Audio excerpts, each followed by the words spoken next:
After being reborn, I deliberately avoided the chance to ride in the same luxury car as my crush. I kept reminding myself that I was just the driver's son. But when Lucy looked at the empty seat beside her, she called the driver Uncle for the first time. "Uncle Tom, are you leaving already?" Uncle Tom was extremely surprised. "Miss, it's you. Is there anything else?" Lucy felt strangely irritated.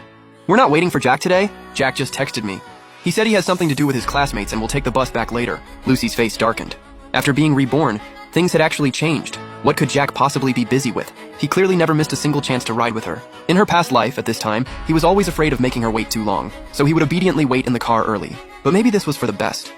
In her past life, because she and Jack dated for 5 years, it later became a thorn in David's heart. Since she had another chance, she had to keep her distance from Jack. That day, I walked for more than 2 hours before finally getting back to the Lucy family estate. I went around the Lucy family's yard and entered the servants' quarters.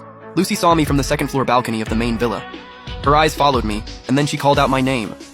I had earbuds in and didn't hear Lucy calling me, so I pretended not to hear and went straight back into the small building. With a cold face, Lucy headed toward the small building where the servants lived. Just as I entered my room and was about to close the door, she held it open. "Jack, didn't you hear me calling you?" I was a little annoyed by what she did. "I had earbuds in just now, so I didn't hear you call me. So what do you need from me?" Only then did Lucy realize that she had been reborn.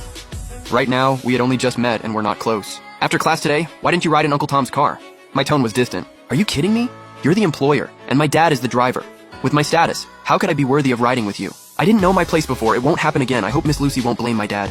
Lucy's face instantly turned cold. "It's best that you know your place. If Grandpa asks about it later, explain it to him yourself. Don't make it sound like I kicked you out of the car." After saying that, she slammed the door and left. I remained calm. In this life, I would never repeat the same mistakes. I had already applied for housing, but I still had to wait a few more days for a spot. The next day, I got up early and went to the roadside to wait for the bus. Lucy had just gotten up and saw me leaving for school from the balcony. She stared at my back, her expression unreadable. Don't think doing all this will get my attention. A few minutes later, the bus arrived. It was packed. I could only squeeze through the crowd toward the back. I had just found a place to stand when I suddenly felt someone bump into me from behind. I turned around and saw a middle-aged man standing behind me, smiling slightly. I wanted to move somewhere else, but the man refused to budge and insisted on standing close to me. Just then, a stunning-looking girl appeared out of nowhere, squeezing over with a pot of cactus in her arms. While saying "excuse me," she used the spiky cactus to clear a path and quickly squeezed up to the middle-aged man. The middle-aged man reacted a little too slowly, and his hand got pricked by the cactus. "Are you crazy? Who brings a cactus on the bus? Can you watch where you're going?" The girl stood firmly in the spot where the middle-aged man had been, then apologized in a very perfunctory way. "Sorry about that. Won't happen again. Thanks for understanding." The middle-aged man glanced at me, then angrily turned around and moved somewhere else. I looked at the girl, only to find her looking down at me too. Her sharp features made it seem like she was looking at an idiot. I stared at her for a few seconds. "Are you making fun of me?" The girl paused. "Be careful when you take this bus from now on. There are quite a few people like that. I've seen it happen several times." Only then did I realize she had just been helping me. "Thanks for helping me. My name is Jack. I'm in playwriting at a university." "What about you?" "Anna B. University across the street. I study farming." As we spoke, the bus arrived at the stop. A university and B University were only 2 streets apart. After getting off the bus, I wanted to say a few more words of thanks, but Anna took a few long strides and quickly headed to the school across the street. I also turned around and went back to school for class, not thinking much about it. This year's freshman welcome event was especially lively. With Lucy as the finale, everyone wanted to see what the little princess of the Lucy family looked like. I was the only one who had no interest because I didn't want to see Lucy, but Mike insisted on dragging me along. This only happens once in a lifetime. We worked so hard to get in. If we don't go, college won't feel complete. Mike dragged me straight to a seat in the 3rd row. A senior from logistics was moving snacks and pastries around, busy as could be. When he happened to see me, he asked me to help carry this box of bread backstage. He wanted to hand out some food to the performers who had no time to eat. I took the bread and walked around the crowd to the backstage area. A lot of seniors who were about to perform were waiting there. I placed the bread on the table by the door and instinctively glanced toward the dressing room inside. In my past life, I had deliberately come backstage to get Lucy her favorite nut-flavored bread. Because Lucy was allergic to peanuts and many of those breads were nut-flavored, I was afraid she would grab the wrong one. If she ate it and had an allergic reaction, it would affect her performance. But this time, I couldn't care less about her. She was old enough. Surely she could at least read the word nuts. Inside the dressing room, Lucy, for some reason, still hadn't left.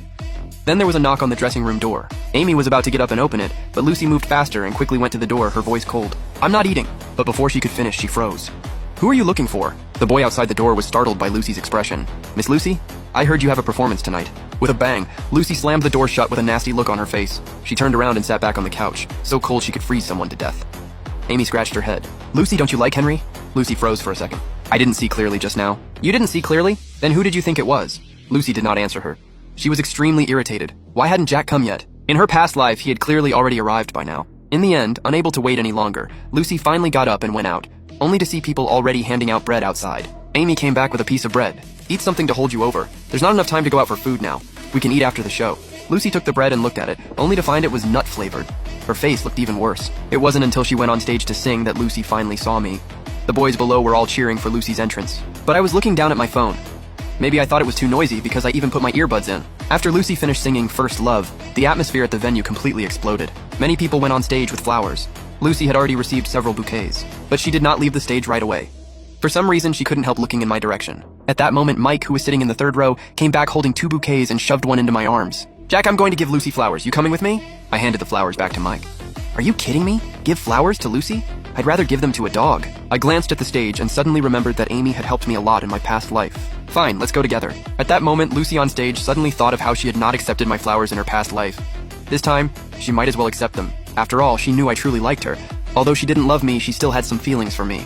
Lucy stood there, her eyes fixed on me as I walked on stage with the flowers. Even she herself did not realize that. When I walked up to her, she naturally freed one hand and reached out, ready to take my flowers. But unexpectedly, I walked right past her and handed the flowers to Amy behind her. "Your performance just now was amazing. Can I give these flowers to you?" Amy froze for 2 seconds before standing up to take the flowers. "Of course, thank you." After giving the flowers, I turned around and left the stage without even glancing at Lucy. Amy met Lucy's gaze. Lucy suddenly turned her head. "What exactly is going on between you and Jack?" Amy was speechless. "What could be going on? I barely know him." "Lucy, could he be doing all this on purpose just to get your attention?" "Humph, who does he think he is? Why would I ever pay attention to him?" When I returned to the Lucy family estate, it was already 10 p.m. When Jack's father saw me come back, he immediately walked over and asked, "Jack, did you see Miss Lucy at school today? She didn't ask me to pick her up today. It's already past 10, and she still hasn't come back. Her phone is off, and Mrs. Lucy is looking everywhere for her." I opened my phone and tapped into the school's freshman group chat. "Tell Mrs. Lucy not to worry. They probably went to karaoke." Okay. I'll go report it right now so she doesn't send someone to ask you later." In the photos from the group chat, I also saw a handsome boy sitting beside Lucy. That was David.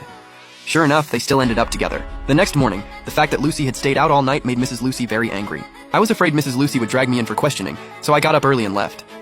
After getting on the bus, I spotted Anna right away.